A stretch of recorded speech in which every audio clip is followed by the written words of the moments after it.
Middle east में American empire की नींव सरकने लगी है।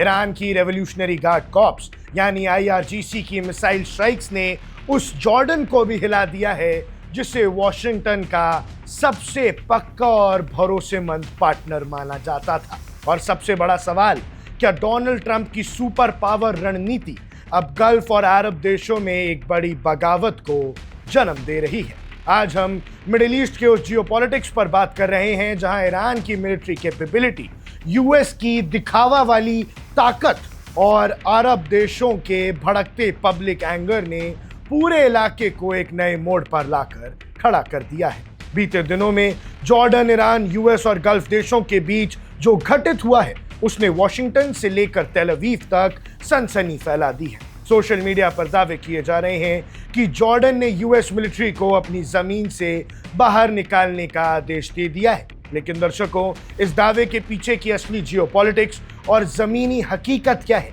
जॉर्डन की आवाम में तो गुस्सा है, लेकिन क्या किंग अब्दुल्ला II अब वॉशिंगटन के सामने झुकने से इनकार कर देंगे, या तेहरान की स्ट्रैटेजिक चाल ने यूएस मिलिट्री बेसिस को पूरे रीजन में एक बोझ बना दिया है? आइए इस पूरी कहानी की एक एक परत को समझते हैं, इस कहानी की सतह से तह तक जाते हैं। रडार पर अमेरिकन ठिकाने हैं और अमान में सुलगती बगावत। कहानी की शुरुआत होती है जॉर्डन के आसमान में गरजती ईरान की हाइपरसोनिक और बैलिस्टिक मिसाइल से। आईआरजीसी यानी इस्लामिक रेवोल्यूशनरी गार्ड कॉर्प्स ने जॉर्डन में मौजूद अमेरिकन मिलिट्री बेसिस, खासकर मुवाफाक साल्टी एयर बेस और प्रिंस हसन एयर बेस पर ताबड़तोड़ मिसाइल और ड्रोन अटैक्स किए। ये कोई आम हमला नहीं था। तेहरान ने दुनिया को ये साफ संदेश दिया कि अमेरिका एयर डिफेंस सिस्टम्स, चाहे पेट्रियट हो या थार्ड, ईरान की प्रिसिजन गाइडेड मिसाइल्स के आगे कंप्लीटली फेल हो चुकी है। आईआरजीसी ने दावा किया है कि उन्होंने अमेरिकन एयरक्राफ्ट, ड्रोन हैंगर्स और रीजनल कमांड सेंटर्स को सीधे निशाना बनाया है। और असली धमाका सिर्फ आईआरजीसी की मिसाइल से नहीं हुआ है, बल्कि जॉर्डन की सड़कों पर और उनके पॉलिटिकल कॉरिडोर्स के अंदर आया है। जॉर्डन के इतिहास में पहली बार सैकड़ों सीनियर पॉलिटिशियंस, पूर्व सांसद, टॉप लॉयर्स, ताकतवर ट्राइबल लीडर्स ने एक साथ आकर एक खुला पत्र जारी किया है। संदेश ये था कि अमेरिकन फौज को जॉर्डन की जमीन से फौरन बाहर निकालो। जॉर्डन के लोग और वहां के लीडर्स के लॉजिक बिल्कुल क्रिस्टल क्लियर है। उनका कहना है कि अमेरिका और इजराइल की अग्रेसिव वॉर पॉलिसीज की वजह से जॉर्डन बेवजह ईरान के निशाने पर आ गया। जब वॉशिंगटन जॉर्डन की सॉवरेन लैंड और एयर स्पेस का इस्तेमाल ईरान पर प्रेशर बनाने या इजराइल के डिफेंस के लिए करता है, तो तेहरान का मिलिट्री रिस्पॉन्स आना तय है। नतीजा ये है कि जॉर्डन के आम सिटीजन्स खौफ के साए में जी रहे हैं। उनकी नेशनल सॉवरेनिटी तार तार हो रही है और उनकी इकोनॉमी और टूरिज्म कंप्लीटली कोलैप्स हो चुका है।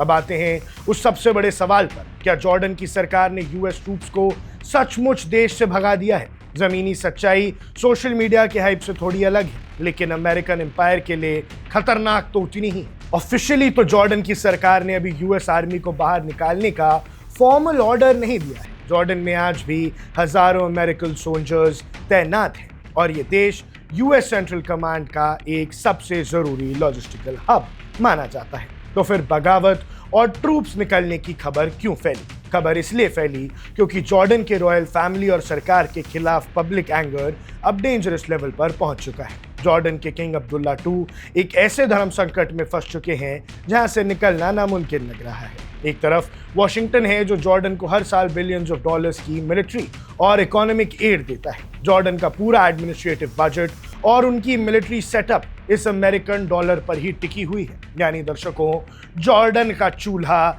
अमेरिका के पैसों से ही चल रहा है। लेकिन दूसरी तरफ उनकी अपनी जमीनी जनता है जो यूएस और इजराइल के नेक्सस को अपने वजूद के खिलाफ मानती है। जब जॉर्डन की पार्लियामेंट में एक एमपीज ने मारे गए यूएस सोल्जर्स के लिए कॉन्डोलेंस मोशन रखने की कोशिश की, तो पार्लियामेंट के अंदर एक जबरदस्त हंगामा खड़ा हो गया।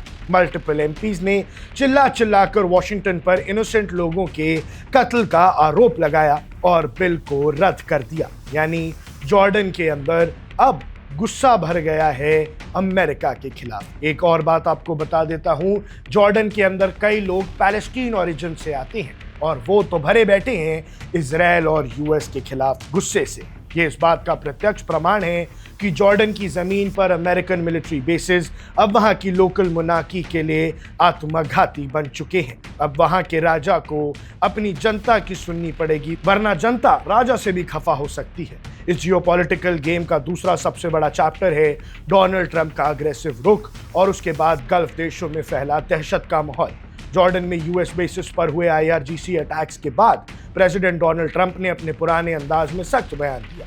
ट्रंप ने साफ कह दिया है कि अमेरिका ईरान पर ऐसा हमला करेगा जो उन्होंने कभी नहीं देखा होगा। और उसके बाद यूएस एयरफोर्स ने सऊदी अरेबिया की हेल्प से इराक में मौजूद रेजिस्टेंस ग्रुप्स पर हेवी एयर स्ट्राइक्स शुरू कर दी। लेकिन ट्रंप इस अग्रेसिव डिस्प्ले ऑफ पावर से गल्फ के अरब देश सऊदी अरेबिया, UAE, कुवैत और कतर राहत महसूस करने की बजाय और ज्यादा डर गए हैं और ज्यादा दहशत में हैं और ज्यादा घबरा गए।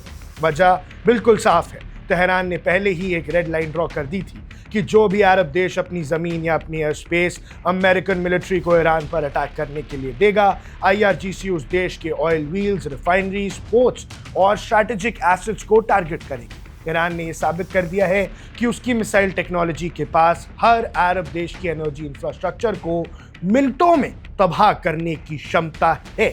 और अब सारा मिडिल ईस्ट, चाहे वो UAE हो, कुवैत हो, बहरीन हो, जॉर्डन हो, चाहे कतर हो, सबको पता है कि ईरान हमारी इकोनॉमी को मिट्टी में मिला सकता है। सऊदी अरेबिया और UAE जैसे देशों ने कितने ही सालों तक वॉशिंगटन को अपनी सिक्योरिटी गारंटी मानकर अपने यहाँ अमेरिकन बेसिस बनाने दिए, लेकिन आज वही रूलर्स देख रहे हैं कि ये US बेसिस उन्हें सिक्योरिटी देने की बजाय खुद ईरान के बैलिस्टिक मिसाइल्स का प्राइमरी टारगेट बन रहे हैं।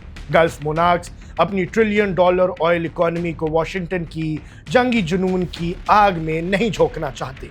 यही वजह है कि सऊदी डिफेंस मिनिस्टर ने व्हाइट हाउस में ट्रंप से मुलाकात के दौरान साफ कह दिया कि वो मजीद एस्केलेशंस नहीं चाहते और डिप्लोमेटिकली इस जंग को तुरंत रोका जाए। इंटरनेशनल स्ट्रैटेजिस्ट और डिफेंस एनालिस्ट की माने तो तेहरान की जियोपॉलिटिक्स और मिलिट्री प्लानिंग बिल्कुल मास्टर क्लास रही है। ईरान को कभी ये ज़रूरत ही नहीं थी कि वो अमेरिका को एक full scale conventional military war में आमने सामने आकर हराए। ईरान की असली स्ट्रैटेजी हमेशा से एसिमेट्रिक डोमिनेंस की रही है।